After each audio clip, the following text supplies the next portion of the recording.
Coming to you live from 4300 West Alameda Avenue. You will see me here soon. You can hear me, but you will be able to see me here very soon. Like I said, I'm coming to you live at 4300 West Alameda here in Denver, Colorado, from So High Cafe. Come on by, get you some Viper Pit barbecue. Tell Vinny the Sportz Phenz sent you. See if you can get that 10% discount. Or no, you will get a 10% discount because he just loves giving discounts. I shouldn't say that live. No, I'm just kidding. You can also call him at 303-807-0151. Get your pre-orders. It is take and bake, or, take and bake style. Come on by. Get your orders ready for the upcoming football season. And then rolling into the basketball season. Again, 4300 West Alameda, So High Cafe, 303-807-0151. And we are brought to you by INV Vision. Drop on by, tell Bryson the Sportz Phenz sent you. That's at 700 East Alameda. Or, Jesus, I'm massacring this. I did too, so we're all good, bro. Give them a call at 720-762-4290. That's 720-762-4290. INV Vision, we see you. All right.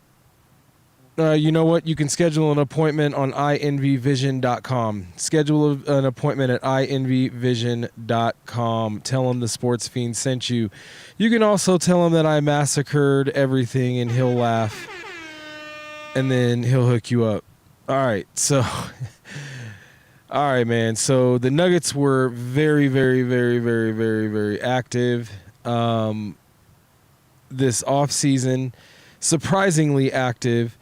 They went ahead and traded MPJ and got, Cam Johnson. And I don't know. I'm thinking this is an upgrade. What do y'all think?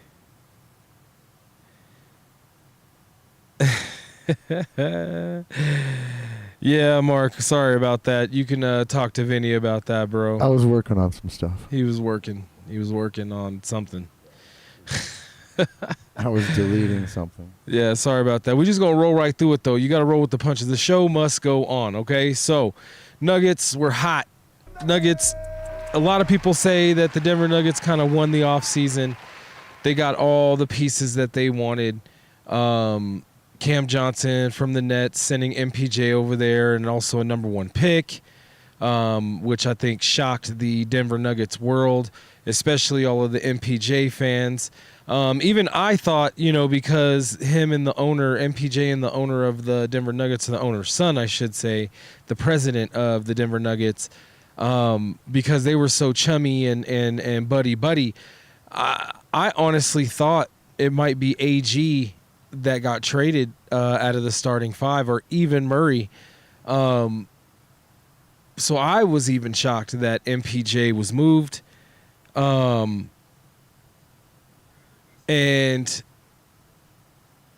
I like the move. Like, to me, hold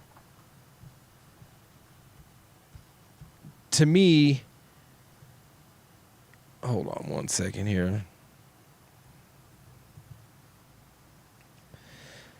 To me, it is a bit of an upgrade, and only in the sense that on the defensive side of the ball, like, honestly, rebounds are going to go down.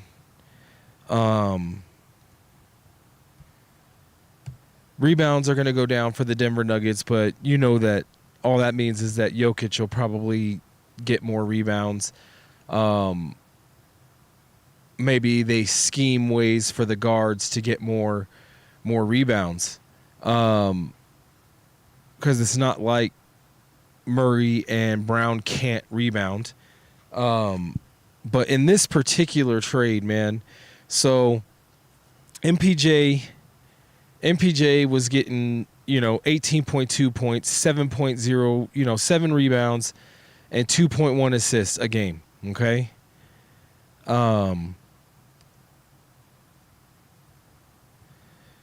me see here.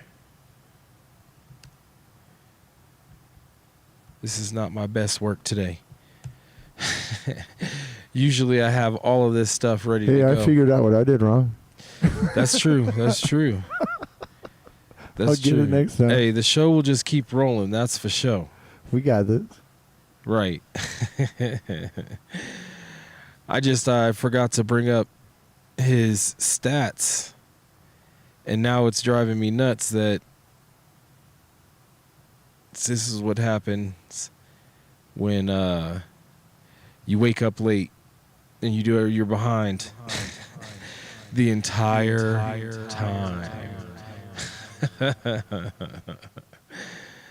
Okay. So I believe, if I remember correctly, he's pretty comparable in the 3-point shooting. That's not who, man. They keep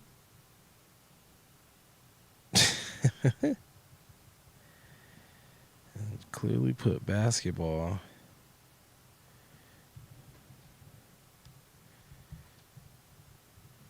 Yeah, and I'm sitting here trying to blame the technology, y'all. Like, it's not even the technology, it's me. I got everything prepared. I go with the technology, bro.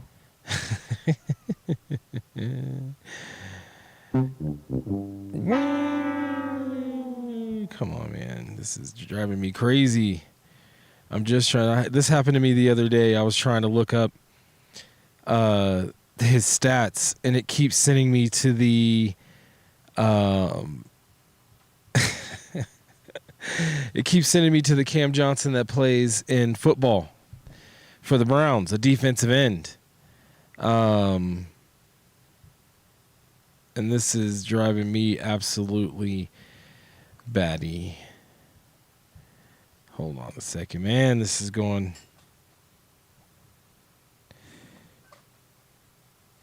Yeah, that's basically what I got too there, Mark. Mark is saying in the chat that Cam Johnson basically comes in right under offensively, right under MPJ's stats, just barely. So, yeah, the 2024-25 season, he averaged 18.8 points, right? So that in itself should tell you that the ceiling is not going to be, or excuse me, the floor, the shift in points is not going to be that much different. Like I said, rebounds are going to go down. You were getting 7 rebounds a game from MPJ. You're getting 4.3 from Cam Johnson. You're getting the same assist, the same amount of assists, 3.4 from a forward position. He was a higher first-round pick than MPJ. He was the 11th pick for the Minnesota Timberwolves. He's kind of come into his own the last couple of years as a New Jersey Net, as a Brooklyn Net.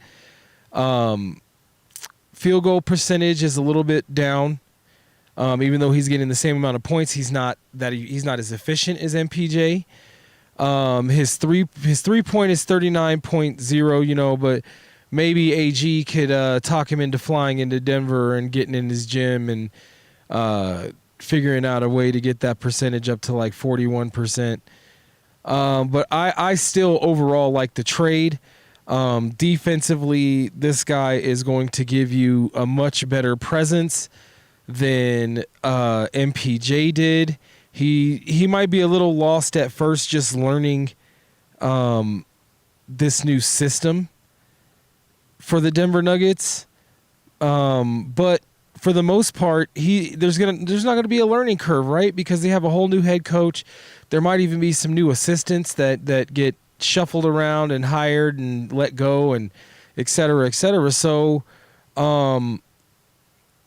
this guy does give you some defense. He's not necessarily like a shot blocker or anything like that. but he does get some steals. He can disrupt. He's an okay on the ball defender. He's not going to be spectacular, but in the way that the Nuggets want to play team defense, even when they're playing against teams that like to go solo ball, like the Clippers and those type of teams, that one-on-one game, he can still switch between, I believe, the 2, 3, and the 4 for sure. I don't think you can, if he gets caught on a 5, he might, let's see.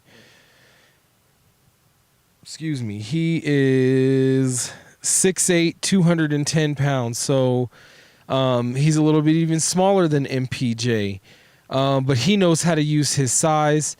I do think that he will be able to, especially with Joker, like this guy is going to be able to move around. He's going to cut. He's going to be, I believe that his field goal percentage and his 3-point percentage are going to actually go up this year playing for the Denver Nuggets, especially if he does step into that small forward role right off the bat, because he's not going to have to play power forward here. The Denver Nuggets are not going to need him to be a prolific scorer. They're only going to need him to make that 18.8 points a night.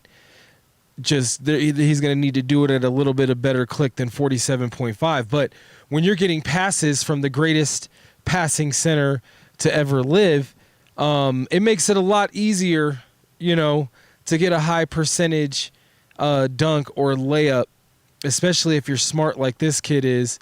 And I shouldn't say kid. I mean, he's like almost 30 years old. So, but still, like this young man, let's put it that way. Like this young man he is a guy that can create his own shot. He is a guy that has a little bit more handle on the ball. He's not going to just stand around. And I'm not trying to knock MPJ, man. I'm going to miss MPJ. I was hoping and praying that he would develop in his 6th or 7th year into something other than I'm going to run over close so that Jokic can see me so I can do a catch and shoot 3-pointer, and never be able to do any plays off of that, like a head fake, dribble in. It's just where he's at in his career and where Cameron Johnson are at in his career. I mean, they're both about the same amount of length in year, playing in the NBA. Cam Johnson does have some injury histories just like MPJ. So it's almost as if you swapped the same player for the same player. It's just that the Denver Nuggets get a little bit of a better defensive player. And maybe just maybe Cam Johnson, I don't know, what type of person he is in the locker room, or I don't know what type of person MPJ was in the locker room, but what I can tell from like news reports and whatnot, I don't think MPJ was necessarily well liked. I think they tried to like hype him up with that Mike. You always heard that when you got interviews and whatnot, or when they were doing clips from their locker room, or any of those things. It seemed like he was always having to be hyped up, and there's nothing wrong with that. I mean, that's what your team is for. When you're on a team, that's what your team is for. They're supposed to support you and prop you up. You know what I'm saying? When you're feeling down or when you don't think you can do things. But I think that the general consensus on MPJ would be that he never committed to playing defense and only committed to his jump shot. We saw a bit in a glimpse of him being able to drive to the rack and, get dunks and stuff like that. Being at 6'10", that should be the only thing he should be doing. He had no kind of post game. I'm not sure that Cam Johnson even has that good of a post game, but he had a good year last year, man. He significantly climbed from 12.9 points a game to 18.8 in 1 year. Even managed to raise his rebounds and his assist totals in that year. So that's going to bring up his average over his career. And I have a feeling that this guy is going to probably average about 8, maybe even 9 rebounds a game playing in the system that the Denver Nuggets play in. You mark my words, you heard it here first. Cam Johnson will up his rebounding game by at least 3 to 4 rebounds going into this season. Jokic kind of makes it easy for the power forward and the forwards and even the guards to get more rebounds, even though he gets the bulk of the rebounds. He makes it very easy on them to slide in there because he'll block out or box out, 1-2 players holding them both to the ground. And that allows other players around him like Cam Johnson, AG, etc., to that allows them to move around freely and go after the ball and attack the ball. Even on the offensive side of the ball, they can basically be completely free, or at least one of them can, because he's holding down 2 people under the post. So with that said, you have a lot better probably fluidity with Cam Johnson in the offensive and the defensive side of the ball. Like I said, he can, he's got enough size to play power forward, but he's probably going to play the small here. And he does have a pretty good shot.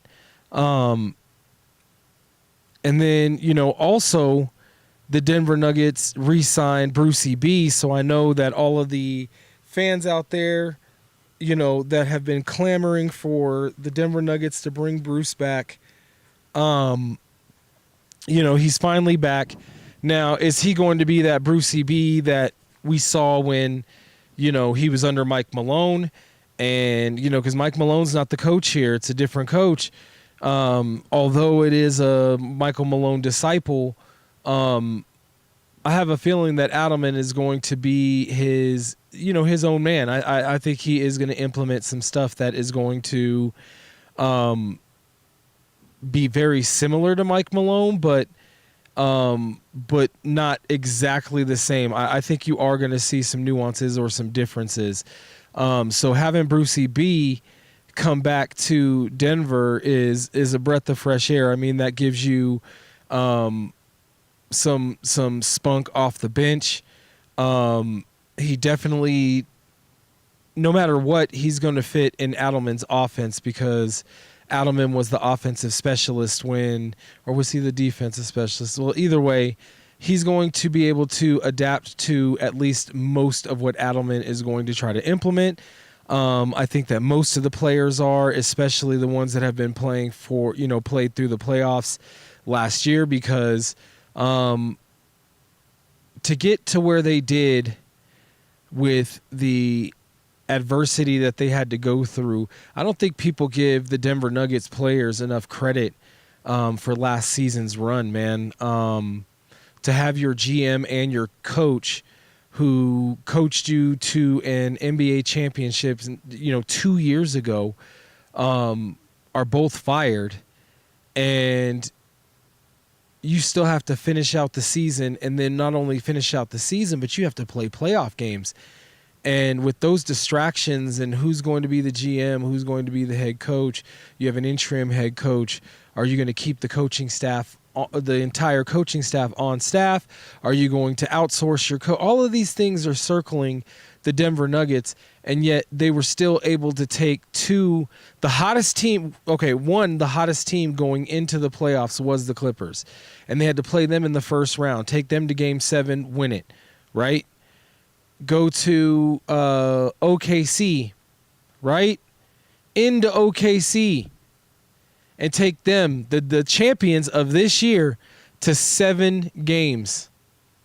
With all of this adversity, all of this stuff swirling around their locker room, Was Westbrook a good choice? Was, all of these things.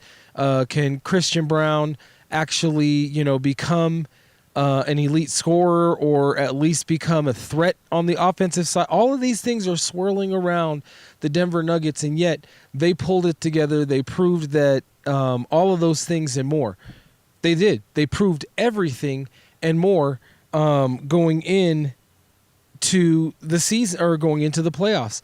They proved everybody wrong, took two of the top teams in the West, one hot team and the best team in the league to 7 games. And you really think that the Denver Nuggets had to make too many tweaks? They really didn't. They really didn't have to make too many tweaks. If you could take a team of, like a Frankenstein team is what I'm calling them, because all of the different talent is just kind of weird how it was pieced together. But if you take this type of team with an interim coach after your head coach, your NBA championship winning head coach and your NBA championship winning GM, and you fire them and you go into the playoffs with all of these question marks, and you still make it to the second round, game 7. You know what I'm saying? Like, are you serious right now? You didn't have to make too many changes.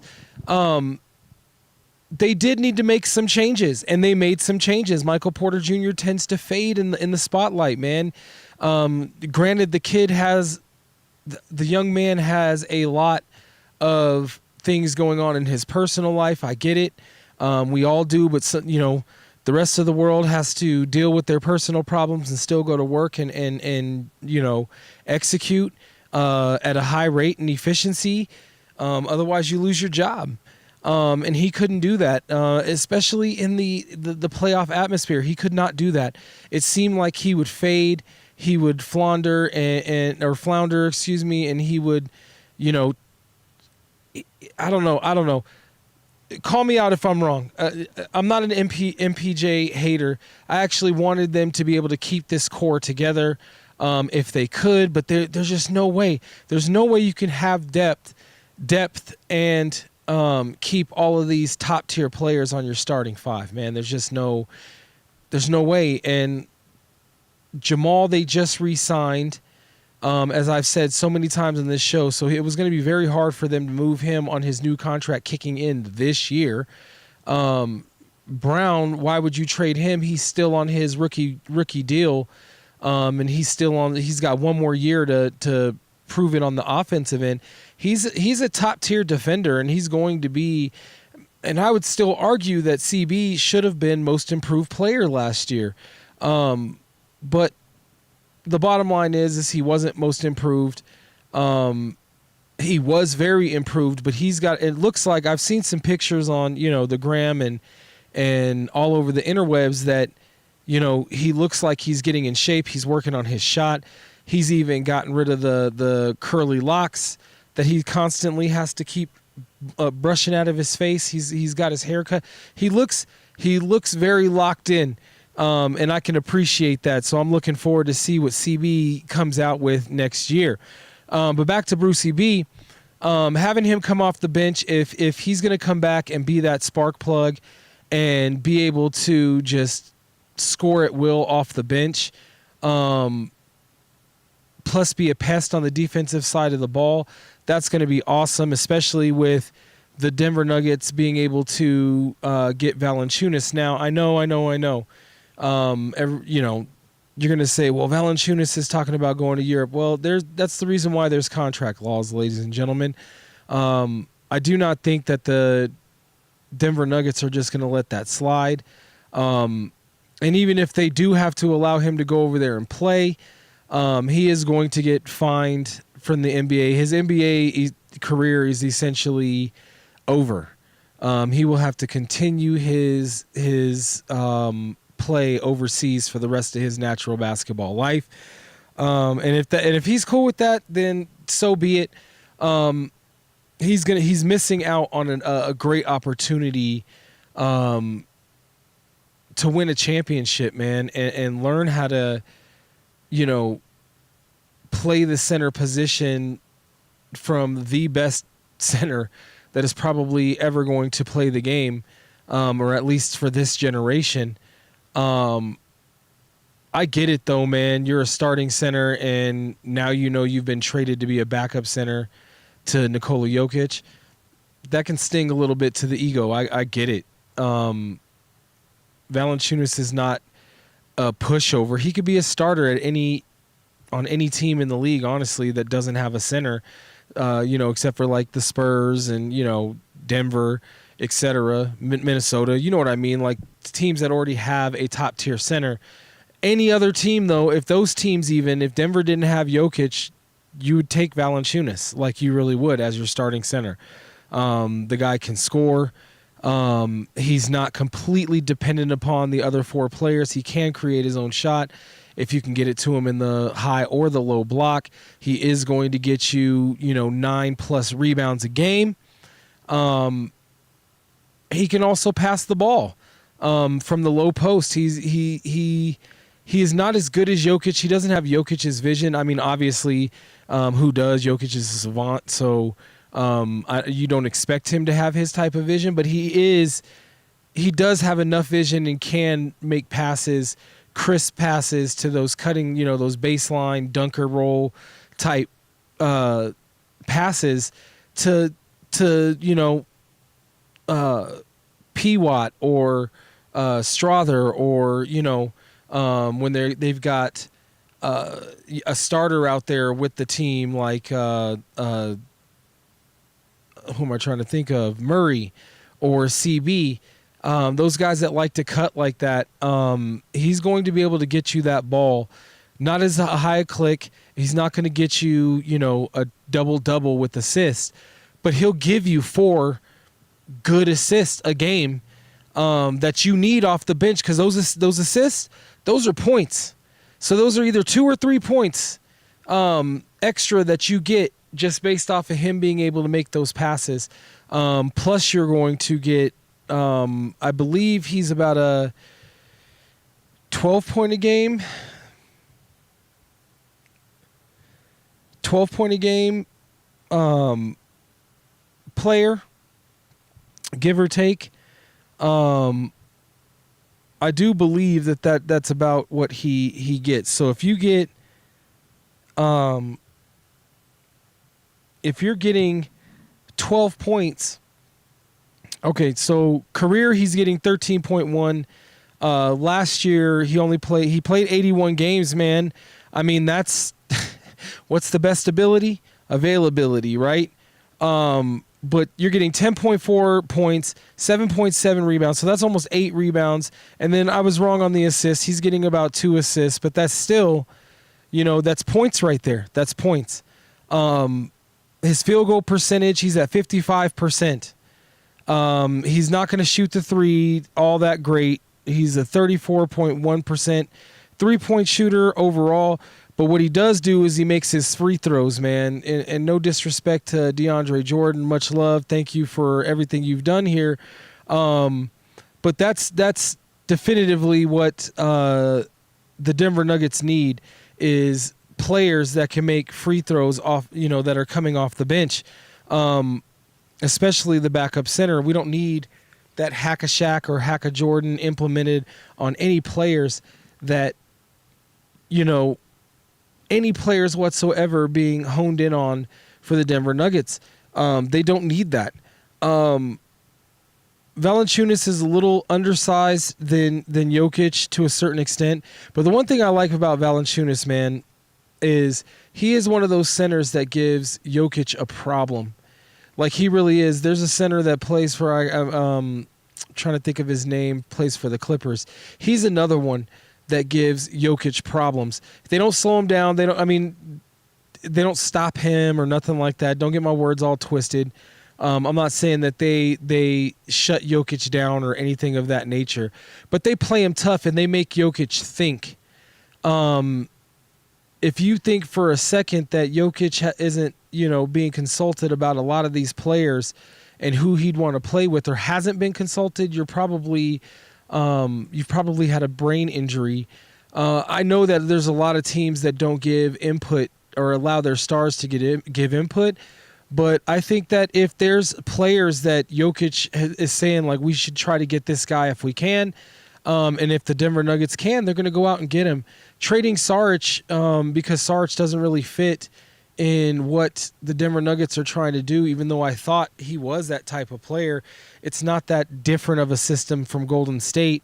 But now I can see why he was backup center there and never made it to the, even the starting role. He doesn't have any presence down low. I mean, he used to be annoying when he got rebounds for Golden State.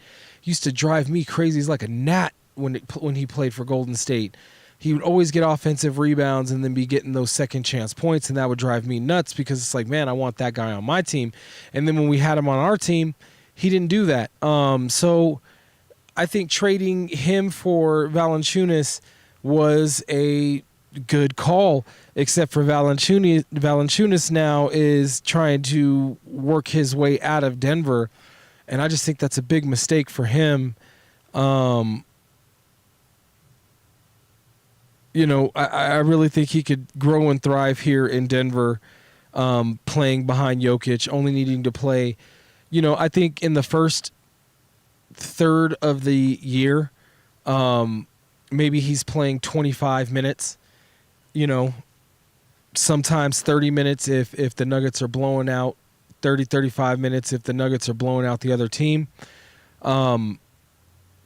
But I think he could eat here, man. I really do. I think that playing for the Denver Nuggets will allow him to step into that starting role once he leaves here. Maybe play here for a year, maybe two, get you a couple of rings, and then, man, go play as a starter somewhere else. You're not that old. He's 33. But, man, I was really looking forward to that. I'm a bit disappointed that he doesn't want to come here. But I get it. Who wants to play second fiddle? Like, I think that's the reason why the Denver Nuggets have had so much problems. Everybody's like, we need to get a true center. We need to get a true backup center for Jokic, so Jokic can get some rest, some much needed rest during the regular season, so that he got fresh legs and not as battle wounded and scarred from the regular season. And Valanciunas was finally that true center backup. So I know Denver Nuggets fans, Denver Nation or Nuggets Nation, that we're disappointed that Valanciunas wants to go play overseas as opposed to play here. But we got to understand, that's hard. It's hard to play behind the greatest center, the best basketball player that's playing right now. But I think he's just looking at it through the wrong prism. I think he just needs to look at it from the fact that playing from the bench is going to be so. You're not going to be able to play small ball with Valanciunas. So he's not going to have to do too much fast breaking and all of that. I just think that him playing, being able to play a very similar style to Jokic was going to, and having that true center that can play 20, 25 minutes, giving Jokic a breather through the regular season was going to be perfect. But apparently he doesn't want to stay here, and we'll see. I'll be following closely to see what he plans on doing. Hopefully he does decide to come in, or maybe they could have Jokic reach out to him and be like, hey, man, this is a good deal for everybody. At least try it out for 1 year. You don't like it, then apparently we can figure something out, because there's always a way to figure it out, right? Or to get some changes happening. Let's see. Who else did the Denver Nuggets get, though, man?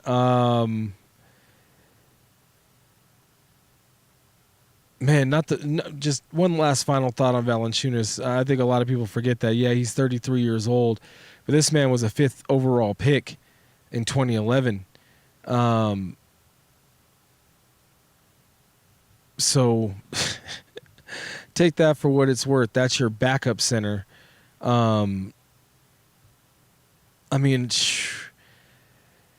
Now that I think about it, Jokic was picked during a Taco Bell commercial in the second round, and this dude was picked 5th overall, and he has to come in to back him up. That would probably piss me off too, but man, come on. Valanciunas, my guy. You could come here and you could play for a couple years. Man, you will be loved in this town. I promise you. I promise you. What do we got to do to woo this man to bring his ass to Denver and not go play overseas and just come play 20, 25 up to 35 minutes a game to give the Denver Nuggets a chance to have rested players. I do love the Brucey Brown pickup because that's going to mean that hopefully the Denver Nuggets have figured out that we can't play Jamal Murray and Jokic the entire game. It has to be some of these younger guys that have to step up and be like Christian Brown. We can't even play AG for the most part with the second stringers, man. These guys that need rest, they need rest during the season so that at the end of the season they can finish out the season, really, really strong. But that means that the Nuggets are going to have to lean into their depth. But I think they have done great things. Personally, I think they have done great things to bolster their defense, bolster their team, their depth. The 3 players that are truly on the bubble right now are Pickett, Strother, and P. Watt, right? Peyton Watson. Those are the 3 guys that are truly on the bubble. I would put Najee in there, but Najee, they've been, Mike Malone, and this is to his detriment, honestly. Michael Malone was trying to put a round peg in a square hole by trying to play him at the 5 as small ball. And yes, he had the size and athleticism, but he doesn't play that. He's a solid 4. He could play the 4. And he was just never allowed to play the 4 the way he should. And now that position is really, really deep with Holmes and AG, P. Watt, etc. Like, there's just no room for him in the role that he would thrive in here on the Denver Nuggets. If the Denver Nuggets are not able to either buy him out, trade him, or do something with his contract, he's going to have to, God forbid, pray for some sort of catastrophic injury in order to get any minutes, because he definitely can't play the 3. He'll get blown by every time. He can't play on-ball defense on the 3. He can on the 4 and 5. I think he can still play D on the 5, so he can do the switch, but he can't play the 5 in totality. He just can't. But I do think he could play that 4 spot, and I hope that the Denver Nuggets are able to move Najee. His growth has been stunted here, and that's been unfair to him.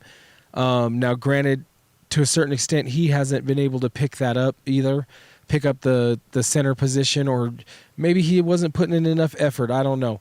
I don't want to give all credit due or detriment due to the Denver Nuggets organization, because sometimes it is on the player too. I mean, most times it's a 50-50 thing. They have to give you the opportunity, but you have to also take that opportunity. And I don't think he wholeheartedly took that opportunity to be to try to be the backup center. He got a ring here, and we're going to miss Najee when he does move on to greener pastures, but he needs to go to a team where they need bigs. And not a center big, but a true 4 and a stretch 5. When you need him to play 5, he can do that, but not game in and game out. That's just not his game. But he can't, man. What I do like about Najee, though, is he can play that floating defender and get a lot of blocks. But you get that from P. Watt, right? So it's just like, where is his place on this team once everything is said and done, when the dust settles?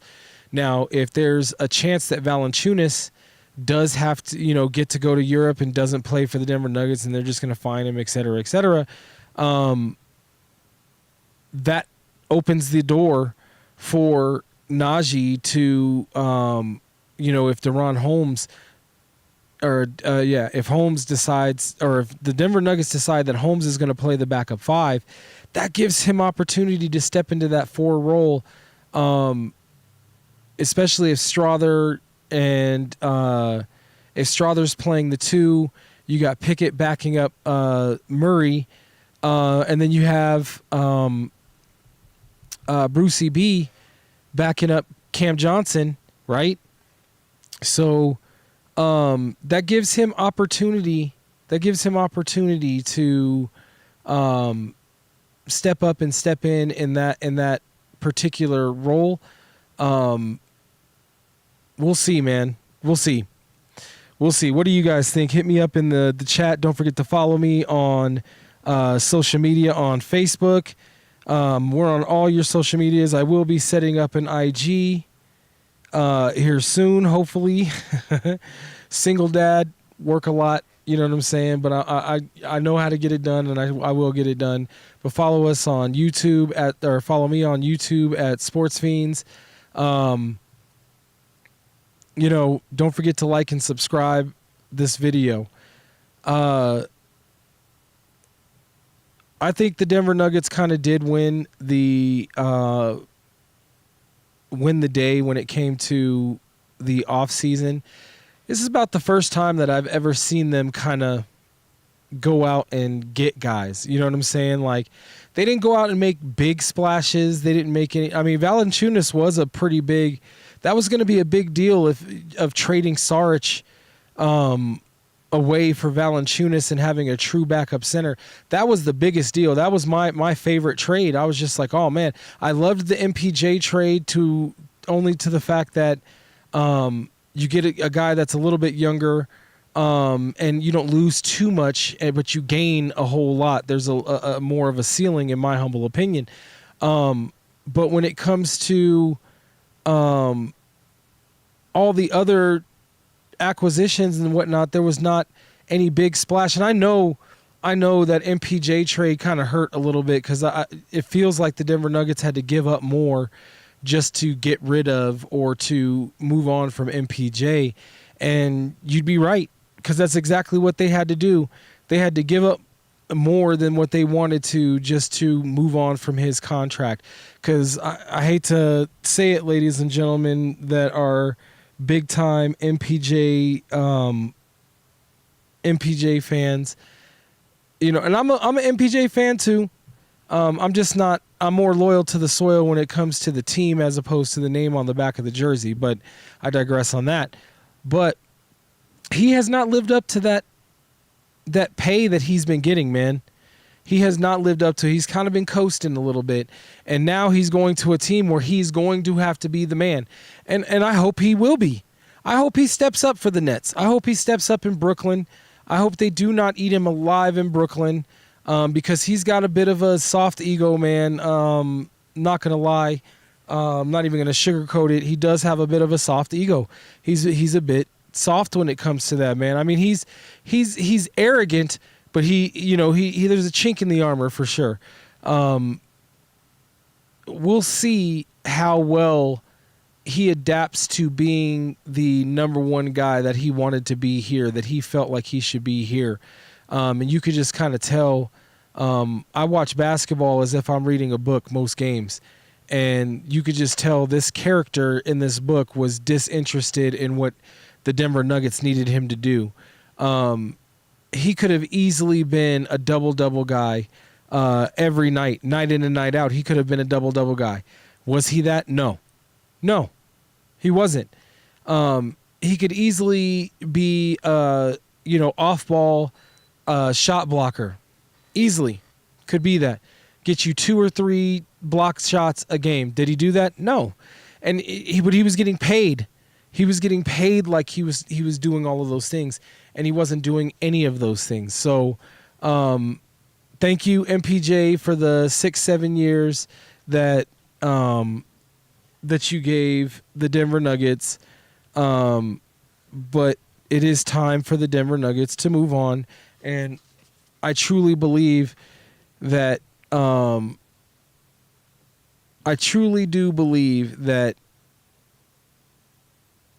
this is going to be a net positive for the Denver Nuggets. And let me tell you why. As I told you before, MPJ was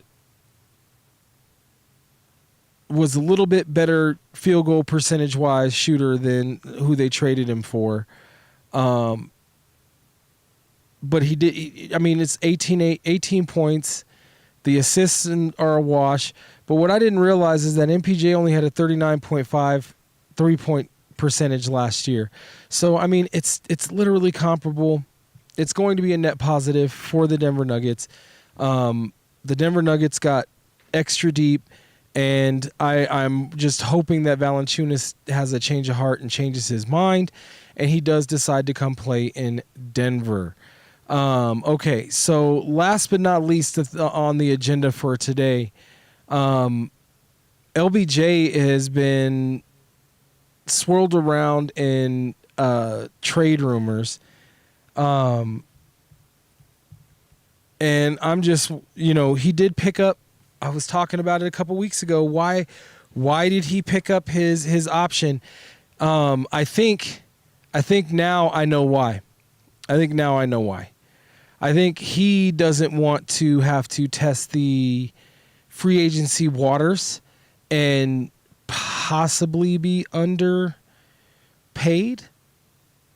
maybe lowballed.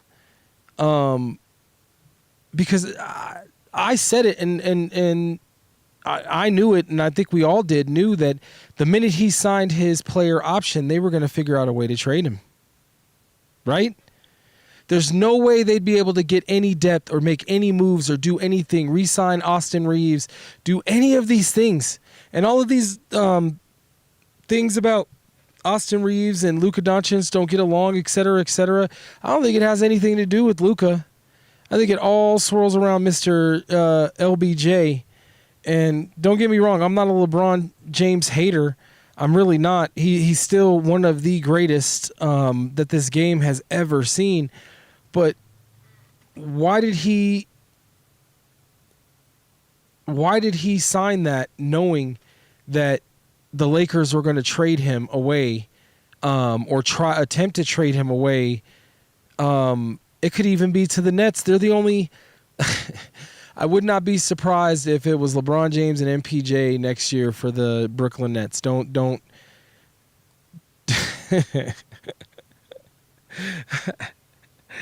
That would be absolutely hilarious if that actually happened, because I think Brooklyn, I'm trying to rack my brain right now, but I think Brooklyn is still the only team that could absorb a contract of that size and still be able to not fall into the second apron, maybe into the first apron, but not the second. But it's not surprising to me that there are rumors swirling around about LeBron James being traded. It's just who's going to take on.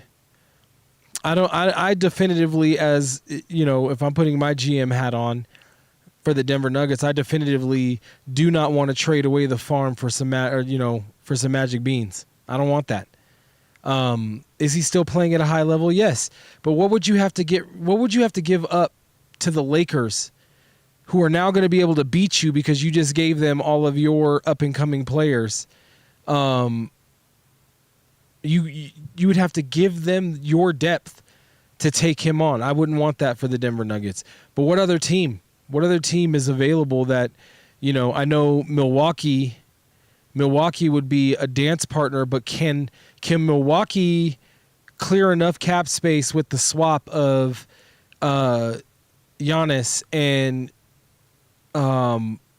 LBJ? I mean, I'd have to look at their contracts and see if they're comparable, because if they are comparable, then Milwaukee might be a viable dance partner with the Lakers. But LeBron James would have to play for whatever team. I'm pretty sure in that player option there is not a no trade clause. Otherwise, there wouldn't even be any talk of trading him. But there is, news reports out there that there's at least 2 or 3 teams that have reached out to the LA Lakers to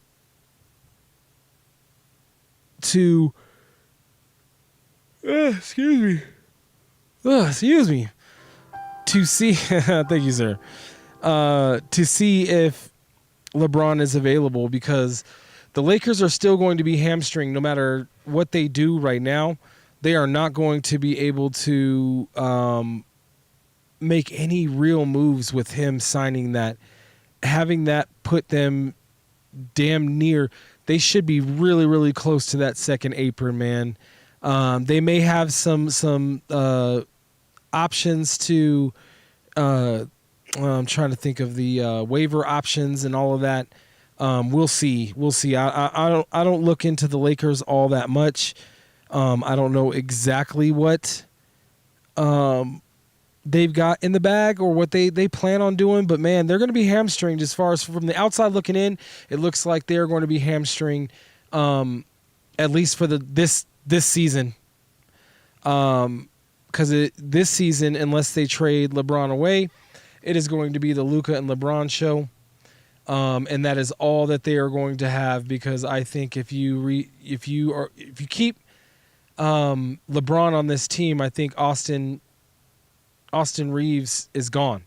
There's no way you can sign him without going into the second apron, and then you're really, really, really screwed.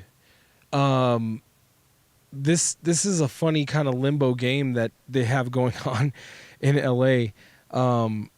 It seems like the owners in the NBA are trying to take back a little bit of power, and some of the players, especially LeBron James, is kind of pushing like, no, we make this league, et cetera, which is comes first, the chicken or the egg? Without the owners, do the players even have a league? And without the league and the owners, the players have no platform. So it's just like, who's going to win this epic battle of power and supremacy? I do not know.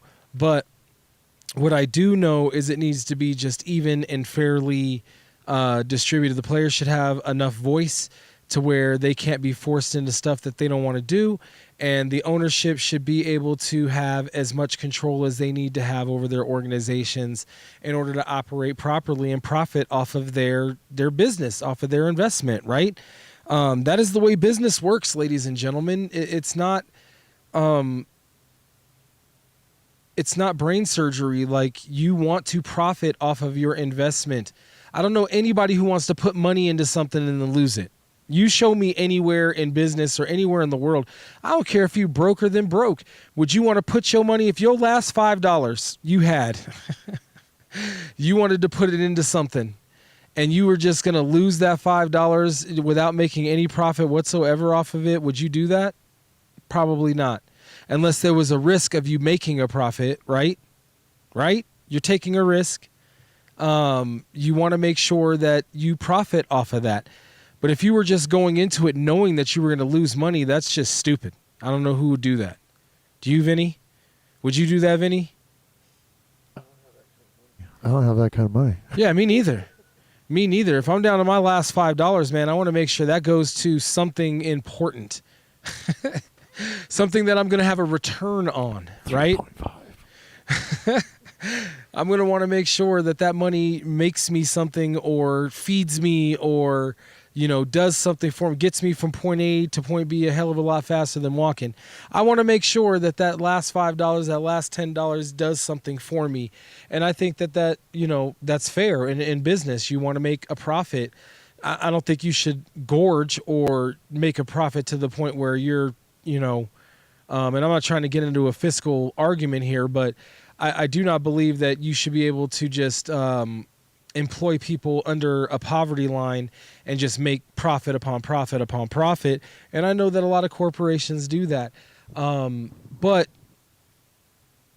with that said, when you go into business, you do go into business to make money. Okay.